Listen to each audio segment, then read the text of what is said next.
lahat! Isang araw, ang dami man nating nilabhan. Magtupi tayo. Tupiin ko sana right away, no? Kaya lang nagsampay na naman ako ng bago kay ang dami ko talagang labahin.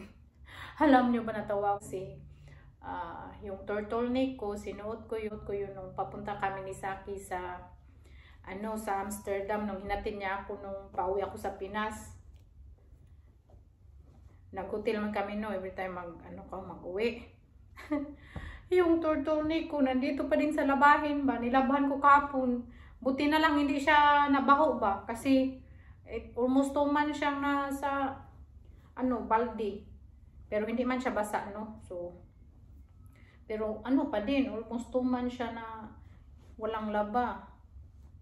Tapos yung iba ding damit ni Saki, busy kasi siya lagi. Tapos yung free niya Saturday at Sunday lang.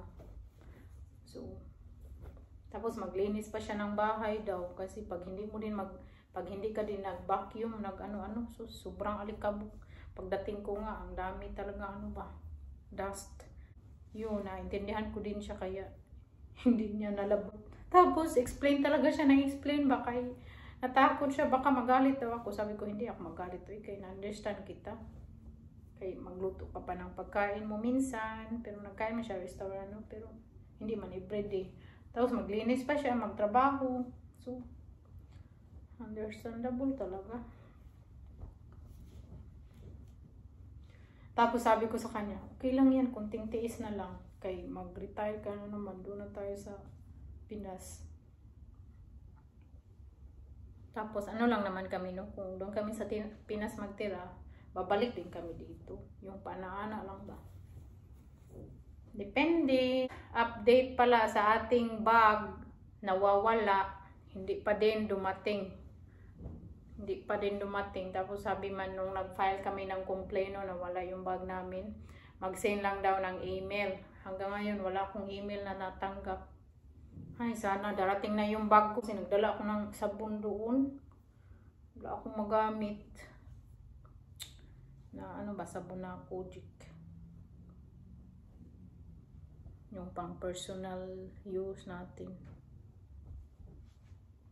Tapos yung mga resibo pa na nagpa-laboratory ako doon sa Cebu, nandoon din kasi mag-file kami ng refund dito sa insurance ko para ma-refundan kasi I think mga 6,000 din yung nagasto ko doon sa bayad ng pa-laboratory. So, worth it din pag mag-file ka ng refund.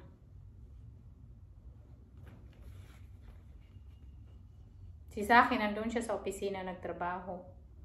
Kasi once a week magpunta man siya. So, nagpunta siya today. Pagkatapos nito, magluto na naman tayo. Yung gusto niyang kainin, yung curry ko. So, magluto ako ng curry. Tapos, kainin namin with bread. Nilagay ko siya sa air fryer. Zucchini at saka eggplant. Luto na yan siya. So, dali na ito. Tapos, hiniwa ko maliit yung sweet potato. Ito yung ilagay natin sa curry mo. Lang naman yung invento kong lutuin. Tapos, yung chicken, minarinate ko na kanina ng ating pang-Indian powder. Yung binili ko sa yung binili ko nung punta ko ng UK. Madami kasi yun. So, talaga, Indian spice. So, bango niya. Kung hindi kayo mahilig sa Indian, hindi kayo masarapan. Sa lahat ng nakainan ko ng restaurant or yung paborito ko talaga yung Indian food. Kasarap. Tapos, maghiwala ako ng sweet paprika. Gusto ko ng ganito yung sweet paprika. Kaya siya, matamis-tamis ba? Mas malasa siya kaysa yung isa na binibili ko. So, hindi na ako bumibili noon. Ito na lang. Alam na pag mag-omelette ka, masarap siya sa omelette. Basta, masarap siya sa mga dish. Kasi tayo mga Pinoy, mahilig sa matamis-tamis. Ito siya. Pwede lang, minsan nga, kumakain ako ng ganito, bakilawin lang. Masarap. So, yan. Magkuha ako ng onion. Daming onion. Red. Kaya mangangamoy ka talaga kasi daming onion. Ginger. Makita na yung ginger. Yung ginger, tumubo na siya. Bango talaga eh. Namimiss ko tong ganitong pagkain. Hindi man ako magluto doon sa Pinas ganito kay ako lang mag-isa tapos mahal yung ingredients. So, hindi worth it. Okay lang siguro pag nandun si Saki, magluto ako ng ganitong pagkain. Kasi kami dalawa magkain. Okay lang. Ako ng mantika, yung chicken, pag golden brown ko muna yung marinate natin na chicken. Tingnan nyo, ang daming onion. Tapos yung chicken, golden brown na separate ko. Gisa muna tayo ng onion. Pagtapos, isutin natin itong garlic, yung paprika, tapos i-grated ko itong ginger para mapino ba. I-blender ko sana, hindi na eh. Ano na ako natabay. Flavor natin kung tiglang yung mahilig sa Indian. Kung gusto nyo magluto, yung parang curry na Filipino style na sa mga vlog ko na din yan. Kasi yung ating vlog, luto na naman dito. Luto dito, daan. Eh, syempre, pagluto natin si Mr. Cupido. Hindi pa dumating si Saki. Pero sabi niya, pauwi na daw siya para pagdating niya, tapos na din ako magluto at magkain kami yung dalawa. Naluto na yung ating curry, tapos sa ibabaw yung onion. Diba? Amoy onion namin with parata. Ang sarap nito. Ang na siya, yeah. Ang cute. Sabi ko sa akin, magpunta kami sa yung may tulipan, Kukernhof. Sabi niya, wag na lang daw kay maghaliday man kami. Oh. Ang cute. Naman, kawawa yun si Saki, maulanan yun. Nilabhan ko to kanina. Darling, there now. We'll eat now. You're hungry? I'm quite hungry. Okay. Didn't really eat much today. Yeah, that's why I cook already for you. Now, so we can eat. Binili natin na parata ba yun? Indian bread. So, yan. High heat yan. Tapos, yan siya ng brown. Basta na natin. Diba? Ang ganda na ng kulay. No? Para siyang mandol.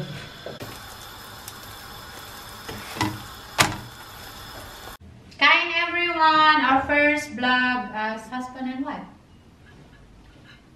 No? Cheers! Cheers! You like the food? Anyway, you always like the food. Kain na, gutom. Gutom ako kasi yung kinain ko bread lang bata. I like curry a lot, you know that? Yeah. And this one is very thick. The paratha. And I put caramelized onion. Look at that. It's very thick curry, so you can just eat it with bread. Because watery, good to eat with rice. Tubig. Kaya beer.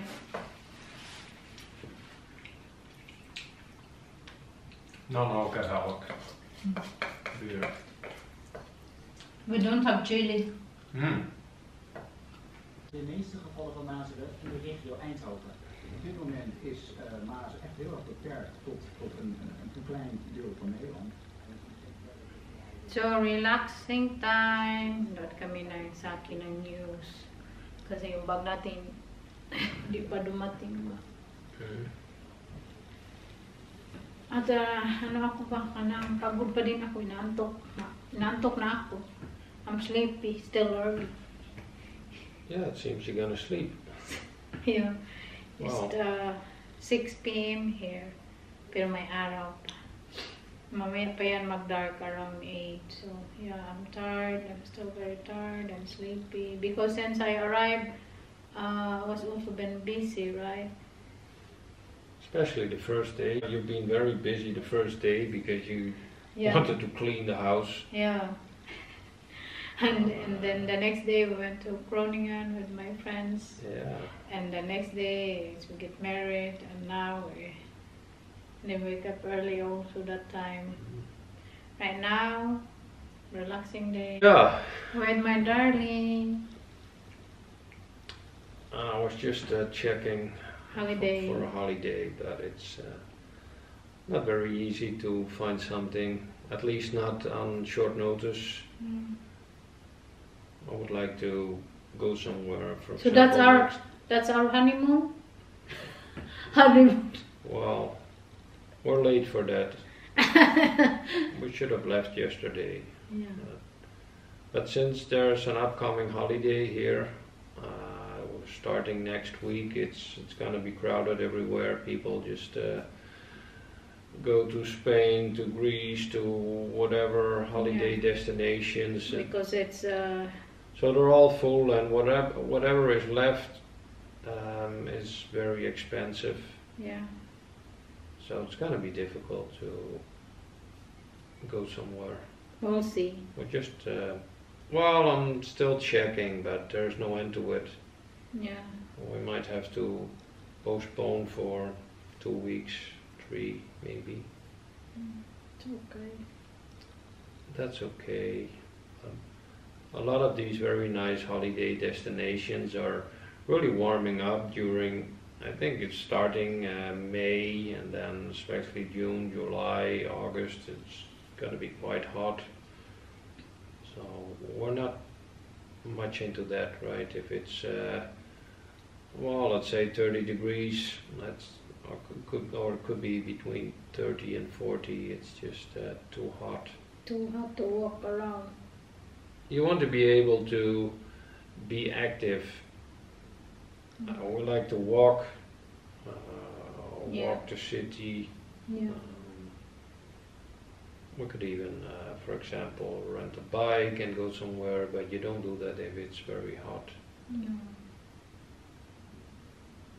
We'll see. Hi everyone! Oh, nakabihis na ako. Yung sinuot ko to kahapon no na pantalon na very lawlaw. So sinuot ko today. Suot ko ngayon ng 2 beses ba hindi ko siya laban everyday kay mag-paid. So magpunta tayo ng city kay bili ako ng acetone, tapos magbili ako ng cream natin na uli kay wala na ako dito. Dinala ko sa Pinas ba tapos hindi ko na dinala pabalik kay magamit man din yun ni April. So ito yung suot natin. At ito yung bag na nabili natin. Oh. Very cute na kasi may ganito man ako. Ribbon. So lagyan ko lang siya ng ribbon, char. Tapos dito rin sa gilid. Oh. Very cute na siya. Wala pa tayong ligo. Mamaya na ako maligong gabi. Bike time. Balik na naman tayo sa ating buhay dito sa Netherlands.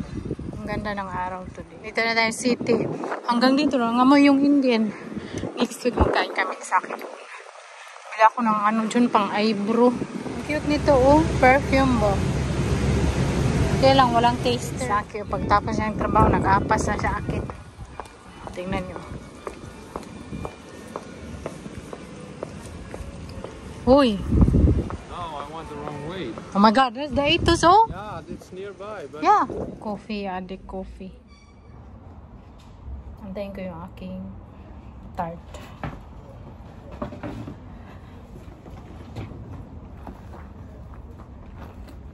Mag-alcohol tayo. Mojo.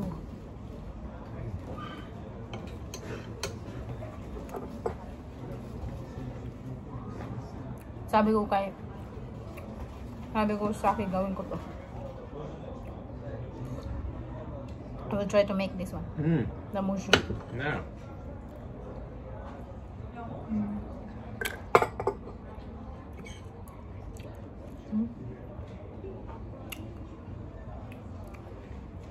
That's nice. So, chilling time with my darling with a nice view in the canal. But there's no boat. Not yet. Next month, I think there will be a lot of boat, no? The boats start arriving, Yeah. but it's not yet in the midst of summer, because I think in June there will be a lot of boats. It's nice here with the sunshine. Chill, But it's chill. still cold. Yeah, but you still have your jacket. How could you be cold? Well, that's why, because it's cold, so I'm wearing this jacket and a shawl. Not used to it. I can't get used to it. I need to go to later the Del and Camela. Si Saki nag-beer, ako nag-coffee. Cheers. Addict sa coffee, cheers. Pero nilagyan ko siya ng milk, no? So, may boat na dumaan na. Pero konti lang yung pasahero niya, oh. Yung mga tao dito sa Netherlands, pagkatapos nilang mag-dinner, yung ano nila, parang dessert nila, coffee. Tapos, right? Some people in Netherlands, after they eat dinner, they have coffee. They do. Yeah. Yeah, it's kind of a dessert. Yeah, that's why. Like if you're almost full, you might want to just drink a coffee. Yeah. Now you beer. You like that beer? I prefer a beer. Yeah. This one is okay. Ito na yung ating mojo. Para siyang cheesecake. Very nice yung presentation nila with the chocolate, no? Yeah. Very nice. Yeah. Enjoy. Tapos na kami doon. Yung mga dried flowers. Ang cute niya. Nagbili ako ng glass kasi gibuak ni Saki akong butang ng tubig. Canadian maple syrup. Kung naghahanap kayo mga pang-baking, nandito lahat. What that sale? 5 euro, 10 euro?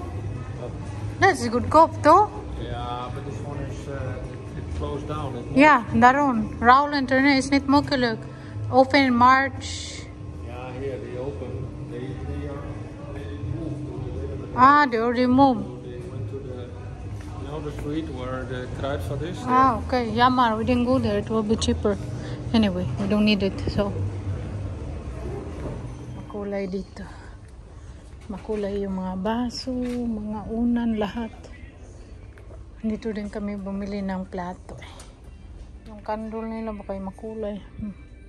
Gusto ko ito na plato. Very nice. Bili tayo ng pang... Tingnan nyo, Himalayan salt nila. Ang mura dito kaysa doon sa atin sa Pinas. Parang hindi mabili dito, mura lang. Kaya every time magpala ako ng box, magpala ako ng Himalayan salt. Ano na, mag-uwi na kami. Kaya mag-close na din. Until 6 PM lang yung store dito. And then we'll sleep early. Inaantok ako ba? Naglalakad ako, inaantok kaya nag-inom ako ng kape. Pero ang kape ininom ko hindi very strong kahit ano naman. You still suffer from a jet lag. Yeah, I think so. Because I'm still very You have sleepy. not recovered fully. No. Uwi na kami. So thank you for watching and see you again in our next video. Bye-bye. Bye! Kasi matulog kayo maaga ba?